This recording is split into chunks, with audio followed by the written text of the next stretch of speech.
A March 4th court date is set for one of Trump's 4 indictments. It's much sooner than his legal team wanted, landing right in the middle of the Republican presidential nomination calendar. And Fox 5's Linda Schmidt joins us live in the studio. Linda, what else did the judge have to say? Well, first of all, she had a lot to say about this. And basically, she is saying that Trump is not going to be receiving any special treatment. By the way, that March trial date for the federal case against him in D.C.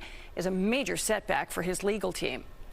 Former President Donald Trump will be in a federal D.C. court starting March 4th, defending himself against federal charges that he plotted to overturn the 2020 election.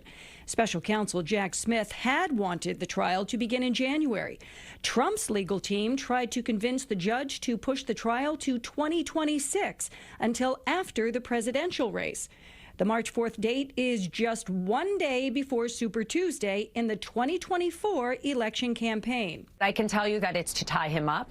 It's definitely political. U.S. District Judge Tanya Chutkan saying setting a trial date does not depend and should not depend on the defendant's personal or professional obligations.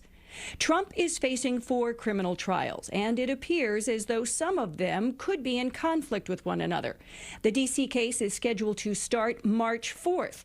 Just 3 weeks later, his trial in Manhattan surrounding hush money payments to Stormy Daniels is set to begin. These trial dates also are going to move. It's unrealistic, it's theatrics, and no judge is going to say that you can be on 2 trials at once in 2 different states, because a lot of these overlap. In the meantime, former Trump Chief of Staff Mark Meadows is trying to have the Georgia charges against him transferred to federal court. Attorney David Katz is a former federal prosecutor. If Meadows wins and has his case transferred to federal court, that does not mean that Trump would make a similar motion or would win a similar motion. And my bet is that Trump stays in state court, in the local Fulton County courts, because I think that delays things more, which I think is Trump's goal. And by the way, Trump's campaign says it has raised more than $7 million since his mugshot in Georgia was released last week in the state case there. Teresa and Natasha, back over to both of you. All right, Linda, thank you.